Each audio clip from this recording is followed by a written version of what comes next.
On this week's episode of the Exercise is Health podcast, we are diving into part 2 of the lecture that I gave at Midwestern University. We are going to cue our introduction and we're going to dive right into this conversation. Now, the principle number 3 is to move slowly, all right? The third biggest lie in fitness is that faster is better or speed doesn't matter.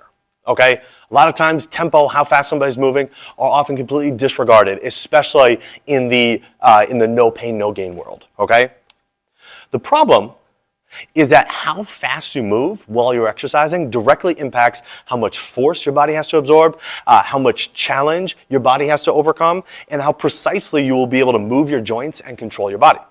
Ultimately, what this does is it impacts how your body feels during and after your workouts, whether you're leaving your workouts feeling sore, overworked, depleted, and tighter, or whether you're leaving your workouts feeling stronger, feeling more mobile, and feeling more energized, okay? So the question is, well, how fast should you move? Because slow really isn't that great of a descriptor, even though it is the principle. It's kind of like asking the question, well, how fast do you drive? And really, it depends, right? Are you driving on a road like this, or are you driving on a road like that? All right. What kind of car are you driving? What are the weather conditions? Who else is in the car with you? What is the goal that you have as far as your drive? Are you driving to try to get somewhere really fast, or are you driving to get there, at a comfortable pace, but ultimately make sure you can get there safely? All right. So there are a lot of considerations to take when somebody asks, well, how fast do you drive? In the end, it really depends on how, and so when we're thinking about it from an exercise perspective, in the end, it really depends on how your body's doing and what the goal is that you have. The goal is to be able to remember to challenge your muscles and to be able to progress your health, progress your strength, and progress your function, and do so in a way that you can return to frequently and consistently. And so in order to do that, the recommendation that we give is what we call our school zone analogy. All right? So imagine this. Imagine you're driving through a school zone and these lights are flashing. And it says 15 miles an hour when the lights are flashing, okay? And it's Tuesday, 2:30 p.m., all right? And you see these lights flashing. Are you just going to lock in on your speedometer and it says, okay, 15 miles an hour, so I'm just going to go 15 cruising through no matter what? Or are you only going to drive as fast as you know that you can stop at a moment's notice? In case a kid darts out, in case a puppy darts out, in case a parent chasing a child, chasing a puppy darts out, okay? I can tell you, if you've driven through a school zone before, you're only driving as fast as you know you can stop at a moment's notice. There's no shaking, there's no sliding, there's no skidding of your car, all right? That mindset is exactly what you want to apply to your workouts when you're doing an exercise. You're moving as fast only that you can stop at a moment's notice. So anytime your body starts to tell something to you like, ooh, that felt a little weird, or oh, you need to change the amount of motion that you're using, okay? You can stop and you can course correct in the moment instead of having to wait until the end of the set or the end of the workout and be like, oh wow, yeah, something's feeling weird, okay? How do we go about implementing this? So there's 3 steps to follow.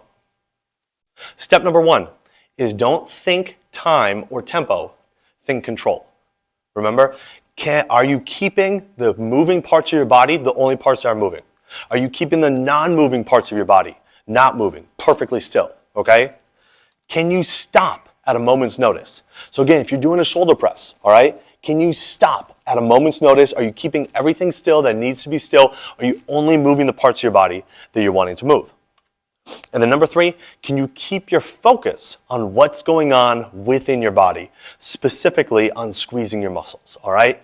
And this really leads us into the next principle as we wrap up principle number 3, which is to move slowly.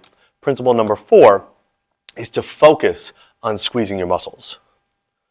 So the biggest lie in fitness, part 4, is that you should be distracting yourself when you work out with the music, the energy, the camaraderie, the reps, the toys, the hype, etc. All right, just so you don't actually have to feel the workout that you're doing. You should really only feel the workout like at the end when you're feeling like tired, but then you're happy that you got through it, okay? That is a complete lie. What you need to instead be doing, the problem is that where you put your mind while you're working out directly impacts your results, all right? Impacts your results as far as building muscle, impacts your results as far as building strength, impacts your results as far as building energy, fitness, health, longevity, and even cellular function just by changing what's going through your mind while you're doing an exercise, all right? In other words, just by changing what's going through your mind while you're doing the exercise, you can directly influence the results you get from your workouts without having to do anything different during your workouts. This is a really big thing, okay? So what should you be thinking about? The only thing you should be thinking about while you're doing exercise is squeezing your muscles. Not the weight, not the reps, not the music, not the choreography, all right? Just focus on squeezing your muscles while you're doing the exercise. Now, this matters because have you ever had, look, we've all been to the movie theater, right? And you've sat down and you're watching the movie and you have this like giant bowl of popcorn in front of you, okay? And in no like sane world would you ever sit down and just be like, okay, yeah, I'm gonna eat this giant bowl of popcorn. But because you're at the movie and you're distracting yourself the entire time, you get to the end of the movie and you're like, wow, I just ate that giant bowl of popcorn. And then you think to yourself, oh, what just happened and why do I feel so lousy? All right, see, so often that's exactly what happens with people when they work out. They're distracting themselves the entire time they're working out, and they get to the end of the workout and they're like, what just happened and why do I feel so lousy? But remember, inappropriately exercising for your body, getting to that point where you're not feeling well after your workouts, is what can lead to muscle damage, all right, which ultimately decreases health and cellular function, okay? So why does this muscle squeezing thing work? Well, when you focus on squeezing your muscles while you're doing the exercise, your brain and your spinal cord are actually going to start sending more signal to the muscles that you're challenging, okay? And that signal is going to increase the contraction, which is the thing that drives results, all right? Just by focusing on squeezing your muscles, you will change the way your body interacts while doing it and functions while doing the exercise, which will change the results you get from doing that exact same exercise. So again, what this looks like, to use a shoulder press example, okay? Instead of thinking about the weight in your hands and just kind of pushing up and down, okay? You are locked in, you are focused on squeezing your muscles on the way up, you're focused on squeezing your muscles on the way down, all right? Instead of just moving the weight up and down, or vibing with your music, or trying to keep up with the class, or thinking about the choreography or anything like that. You're just focused on squeezing your muscles. But the best part about it all is when you focus on squeezing your muscles, it makes following the other 4 principles way easier. You're going to be far more likely to stay within your symptom-free full range of motion. You're going to be far more likely to control your moving and non-moving segments. You're going to be far more likely to move slowly because it's really difficult to move fast or too fast when you are focused on squeezing your muscles, okay? So if there's one thing that you follow throughout this whole thing, it's lock in on squeezing your muscles while you're doing your exercise, and it'll make following the other 4 principles so much easier. So there are 4 steps in order to implement this principle. Step number 1 is what I call rev the engine, okay? So again, going back to the shoulder press example, focus on the muscles that you're gonna work and just start squeezing those even before you start moving, okay? That's what I call rev the engine. Number 2 is maintain your focus on the contraction during the motion, okay? This is a skill. This is a challenging skill. This will feel really difficult at the start. It will get easier the more you practice it. But what this looks like is, again, you rev the engine, you focus on that squeeze, and then as you start to move, you keep your mind on the contraction. You keep that mind-muscle connection. You focus on trying to strengthen that mind-muscle connection the entire time you're doing the exercise, okay? Your mind, especially as you fatigue, is going to want to start distracting you. You're going to start wanting to think about your music. You're going to think about what else is going on after you work out. Stop and get back to focusing on squeezing your muscles, okay?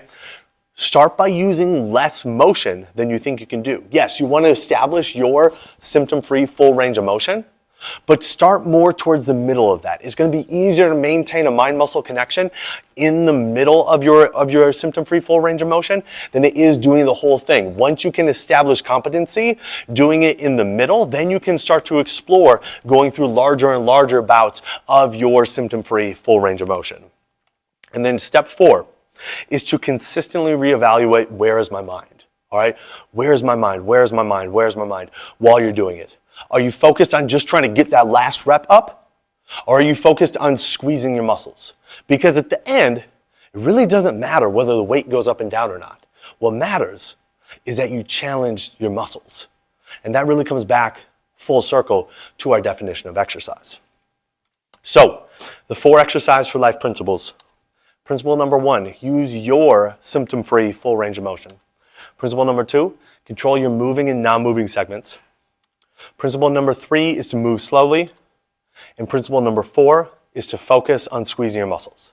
Like, these are the keys, you all, to be able to exercise consistently, to feel good, feel stronger, feel more mobile, feel more energized every single time you work out. But maybe sitting there thinking, okay, well, how do I actually get my workouts in? Like, this is great, but my life is swamped. So let's go through a 3-step framework in order to do that, okay?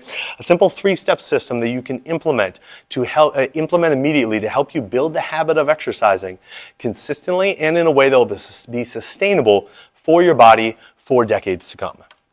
So, step number 1 is you need to decide that you're going to exercise. And I know this sounds like what do you mean by that? Okay, look, to decide means to cut off or to remove all other possibilities.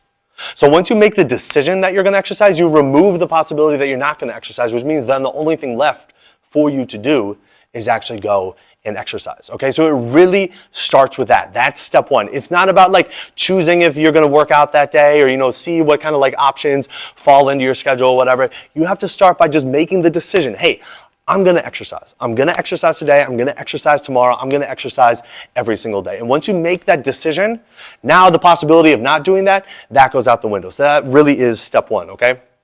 Step 2, start moving consistently throughout your day. 3 minutes, 5 minutes, 10 minutes at a time. Set your phone timer to go off every 30 to 60 minutes. Stand on up, move around for a little bit, okay? Set reminders in your phone telling you to get up, stand up, and move around. In February, we talked about this as all the time exercise, okay? There are a lot of health benefits that come from doing that, but from an exercise consistency standpoint, what this starts to do is when you're getting up and moving around consistently, you are telling your brain that this moving thing is something that's important to you. And when your brain thinks something is important, it will start seeking out, it'll start seeing more opportunities to do that, all right? It's just like if you start thinking, oh, like that's a cool looking car, and then all of a sudden you start seeing it everywhere, you just told your brain that that thing's important, and you will start seeing, like your brain is so much more powerful than the Instagram algorithm at being able to show you exactly what it is that you want. You just have to tell it what it is that you want, and one way you can do that is through your actions, okay? Just stand up, start consistently moving throughout your day, because now you're proving to yourself day after day that, hey, like I can exercise, I can move, I can get up and do this consistently, okay? Then step 3 is you start to implement little workouts. And little workouts are workouts that take 20 to 25 minutes. So you're getting up, you're moving 3, 5, 10 minutes at a time, and then once you do that consistently, you realize, okay, I can go and do this, then you just start to expand upon that, okay? Using what I call little workouts. Again, little workouts are 20 to 25 minutes, sometimes less, okay? They can be resistance training, cardio, a combination of it all. You're gonna work your total body, but there are 3 musts that need to be included with your little workouts in order for you to get them done consistently. Must number 1 is your little workouts must be convenient, okay? You cannot be going to a gym that's 20 minutes out of the way, saying, oh, I'm going to work out for 20 minutes and then come 20 minutes back and think that's going to be sustainable or feasible long term. It's not. So you have to find something that is very convenient for you, location-wise, equipment-wise, decision-making-wise, in order to get it done. Number 2, your little workouts must be planned. You can't show up knowing that you have 20 minutes to work out and spend the first 10 minutes just kind of dinking around trying to figure out what it is you're going to do. You need to know exactly what it is you're going to do from the moment you arrive, and then when you show up, you just go and execute, okay? And number 3, your little workouts must be focused. If you're working out in your at home, if you're working out, if you're working out at home and you hear the laundry timer ding, you can't think, oh, good, like during my next rest break, like I'm going to go get the laundry, okay? If you are working out at the gym and you see some notifications come up on your phone, you're like, oh, you're not like, okay, good, now, at my next rest break, I'm going to start checking that, because you're going to eat up 3, 5, 10 minutes of your workout time is going to be completely shot, okay? So your little workouts must be focused. They must be convenient, they must be planned, and they must be focused. And ultimately, you need to give yourself permission to do workouts that don't last that long. A lot of times people feel like they don't have time to work out because in their mind, it's immediately a 45 to 90-minute commitment. It doesn't have to be that, you guys, okay? 15, 20, 25 minutes, doing it consistently day after day because you made the decision, you showed yourself that you can get up and move consistently throughout your day, and then you just expand upon it a little bit, using a little bit more time, a little bit more effort, but they're convenient, they're planned, and they're focused. Now all of a sudden, you have a recipe that you can go and exercise consistently no matter what else is going on throughout your schedule. The big question you need to ask yourself is my workout today setting me up to come back and work out again tomorrow? Is my workout today setting me up to come back and work out again tomorrow? Not is my workout today something I'm going to have to recover from for the next 3 days, but is it truly setting me up to come back and work out again tomorrow? And as long as you can answer yes to that question, then keep going with it. But at any time your answer to that question is anything other than yes, like I'm not sure, or maybe, or we'll have to see, stop. Get back to using the 4 exercise for life principles, your symptom-free full range of motion, controlling your moving, non-moving segments, moving slowly, and focusing on squeezing your muscles. And then reevaluate, okay, is what I'm doing today for my workout, is my workout today setting me up to come back and work out again tomorrow? So, final thoughts. How you exercise matters, all right? Consistently exercising is the single best thing you can do to build and maintain your health and function throughout your life. But how you exercise matters. Doing random YouTube videos, only going for walks, trying to join just some HIIT class every once in a while when your body isn't ready for it, it's not a long-term answer for sustainable health, okay? Your workouts must be appropriate for your body. Number 2, it all comes back to muscle contraction.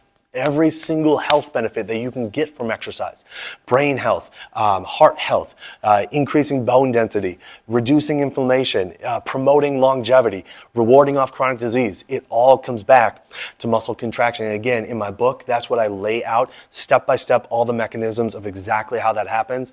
And that's what we covered in the February talk as well, okay? The number of muscles that are contracting, the intensity they're contracting, the frequency they're contracting, and the duration that they're contracting for all influence the health benefits that you get from your workouts. Your exercise must be focused and prioritizing on challenging your muscles, not on the movement, not on the choreography, or just doing leisurely activities, okay? It must be focused on challenging your muscles. And then use your workouts to build your health and strength and function of your body so you can do what you want to do in life, okay? Don't just go out and do all the activities that you normally do and then call that your exercise, okay? The way I like to think about it is you don't play sports to exercise, you exercise to play sports, all right?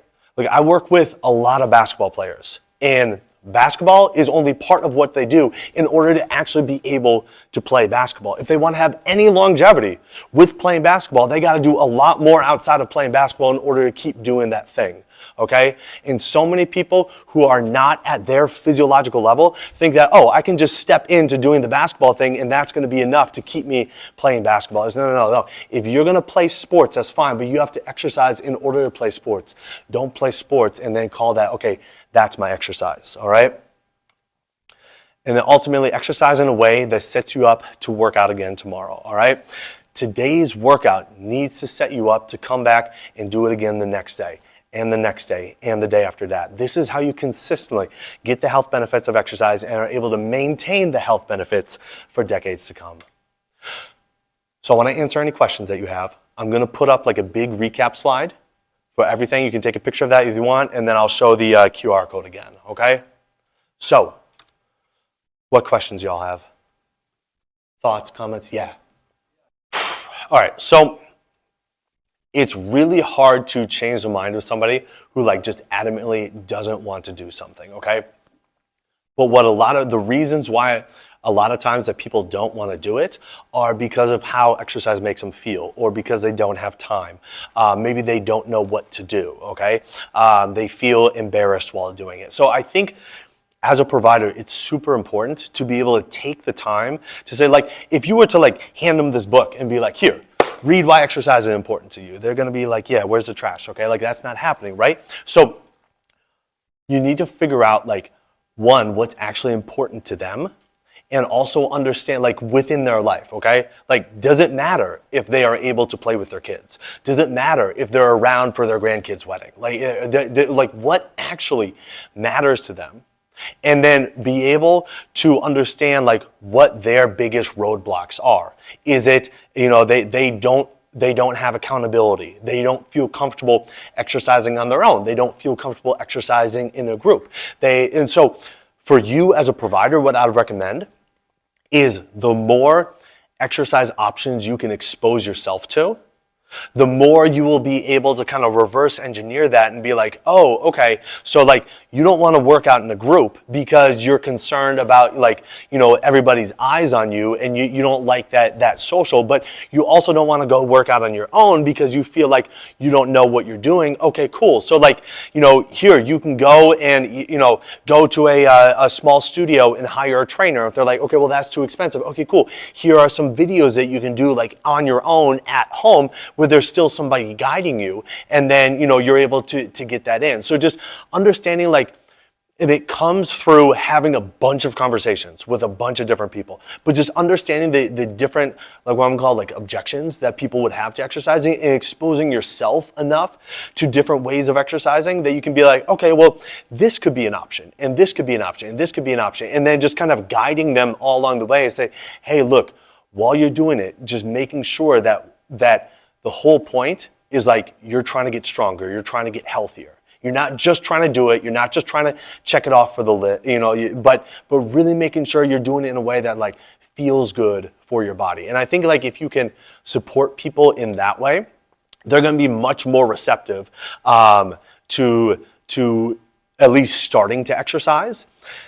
And then what I find is usually then all the like scientific reasons, the longevity reasons, those become much less important because like we'll say, okay, yeah, like I want to exercise because it's going to do this for my brain and that and whatever. But if we don't like doing it and we're too busy and it doesn't feel good, we're going to ultimately not doing it. So I find like the health reasons are just a lot of times just like things that we say in order to make us feel good about the stuff that we're doing. But really the reason why we're doing it is because we're sick of our knees hurting every time we try to go downstairs, or we're sick of being winded, you know, when we just try to walk from the car to the soccer field to watch our kid play, or just like little things like that. We're just sick and tired of these things. And so if you can kind of talk to them more at that level, then that can be really useful. Yeah, the biggest thing is like their entire life, they've been in the no pain, no gain model, okay? And it's really hard for them to switch out until they realize it doesn't work for them anymore. Until they're realizing, and like it's usually kind of like late 20s, early 30s, where they're like, hey, like these kids that are coming in that, you know, are 19, 20 years old, they have way more spring in their step than I do, okay? And they're realizing, yeah, like even though like I'm a decade ahead of them, but I'm not able to keep up, you know, with doing all that stuff. And then that's usually when you can kind of like step in and transition them easiest. So talking to them about career longevity, talking to like, it's hard to kind of get, a lot of times to get coaches and programs bought in, but if you can get them bought into what they're doing outside of that and just be like, hey, look, your games, your practices, in a lot of ways, are going to beat you up. So we got to do something outside of there that's not beating you up, but gets you better prepared to go and do those things. And there's like, once an athlete has an injury, or once an athlete is sick of like feeling sore and achy and beat up every day, or once that question comes into their mind of like, wow, like, am I actually going to keep being an athlete in this capacity, like for the next 3 years, 5 years? That's a scary reality for a lot of them, because for a lot of them, there's like, that's all they've known, right? And so that's where you can start to have and that may come at different times for different people. Like it could be a high school kid at the end of their high school career and being like, I don't know if I'm going to be able to play college because of how my knees are feeling. Or it could be, you know, somebody at college doesn't know if they're going to be able to go into the professional ranks, or a pro that doesn't know if they're going to be able to, but when they're in those transitions, that's usually the easiest time to be able to come in, because otherwise what they're doing at that point has worked for them their whole life. They have very little reason to change. So yes and no, okay? It's really hard to focus on squeezing your muscles every single repetition of like a 45-minute cycle ride, okay? It just gets really boring really quickly. But usually, in all fairness, usually the intensity is much lower than it is for like a lift, right? Like nobody does leg press for 45 minutes. So the intensity is much higher when you're lifting weights versus when you're doing a cycle ride. So when the intensity is lower, there is a little bit more margin as far as that you have as far as like what to focus on and things like that. What I recommend doing though is consistently still checking in with your body. Okay, how are my joints feeling while I'm doing this? How's my energy? Here's what I recommend when you're doing cardio is when you're going through, you ask yourself, if I kept going at this pace, could I go another 5 minutes? And if the answer is yes, then keep it up. If the answer is I don't know, then start to slow it down a little bit, okay? And then when you get, to that new pace and you're like, okay, could I go at this another 5 minutes? Or like, yeah, okay, cool. And I can push harder, then you can get back to your pace. So especially if somebody's used to doing cardio for like 45 minutes or an hour, like 5-minute chunks can be a good kind of like mental block. If somebody's used to doing cardio for like 30 minutes or less, then like 3-minute chunks are usually the good mental block. But that's the kind of question that I tell my clients and that I think of myself is like, if I kept going at this pace, could I go for another 5 minutes? And then always checking, all right, are things starting to tighten up? Are my joints feeling weird? Am I feeling anything that's not ideal throughout my body? And if so, I need to start to change how I'm doing it, and then still having the overarching question, is my workout today setting me up to come back and work out again tomorrow? That's how I think about it. Cool. Yeah, okay, so from a recovery standpoint, there are 3 big things that I really like, okay? Number 1 is doing kind of a low-level, steady-state cardio activity for about 20 or 30 minutes. I'll wear a heart rate strap, and I'll keep my heart rate kind of in the 60s from a percentile range, okay? So for me, that might be like 110 to 127. So from like 60 to 69%, just kind of keeping my heart rate there, okay? So that's one thing I really like doing. Another thing I really like doing is what I'll call like a deload lift. So I might go and lift weights, but I'll do half to 2/3 of the volume at half to 2/3 of the intensity. So I'm still going and, I'm focused on squeezing my muscles, symptom-free, full range of motion, everything like that, but it's much less weight and it's less volume than I'd normally use. That helps me recover. And number 3 is using some kind of isometric exercises, okay? Going into like finding the motions that feel tight or the muscles that feel sore and just focusing on kind of a contraction for those into those motions and with those groups of muscles, okay? Doing very light. The name of the game with that is not intensity. It's very light mind-muscle connection and focused on that contraction and holding it for 3 to 5 seconds. And kind of repeating for like 3 to 5 times for one leg and then doing it for the other leg. And it's just a very light stimulus like that. Those are the big things that I like. And then from if I'm going to go see somebody from, like those other things I like doing on my own, if I'm going to incorporate somebody else, then I'll do muscle activation techniques. I'll have somebody like really figure out within my system where my muscles are not contracting well and get those muscles contracting better. So from a recovery standpoint, those are the activities that I recommend. Good question. So I'll incorporate the isometrics as well, like throughout the day. So it's we actually call it like reverse stretching. Okay. So for example, all right. So let's say I'm going to try to like stretch up like this. Instead of thinking about lengthening through here, I'm thinking about trying to contract and shorten through here. So wherever you're trying to move, think about the opposite side, or whatever you're trying to lengthen, think about the opposite side and just a light mind-muscle connection, a light contraction with that. 3 to 5 seconds and then rest, come back out of it. And move, and then just a light squeeze. So, like if you're like, okay, yeah, like I really want to stretch, like, going to do like, a hamstring stretch or whatever. Instead of thinking about trying to lengthen the hamstrings, I'm thinking like squeeze my abs, squeeze my hip flexors, squeeze my quads, light contraction through there, 3 to 5 seconds, and then rest, come back out of it. And so it can be the same activity, but you're just switching the intention and focus, makes all the difference. Cool. Anything else? Hey, I appreciate y'all. Thank you so much. This podcast is for information purposes only. The statements and views on this podcast are not medical advice. This podcast, including Julie and Charlie Gates, disclaim responsibility for any possible adverse effects from the use of information contained herein. Opinions of guests are their own, and this podcast does not endorse or accept responsibility for statements made by guests. This podcast does not make any representations or warranties about guest qualifications or credibility. This podcast may contain paid endorsements or advertisements for products or services. Individuals on this podcast may have a direct or indirect financial interest in products or services referred to herein. If you think you have a medical issue, consult a licensed physician.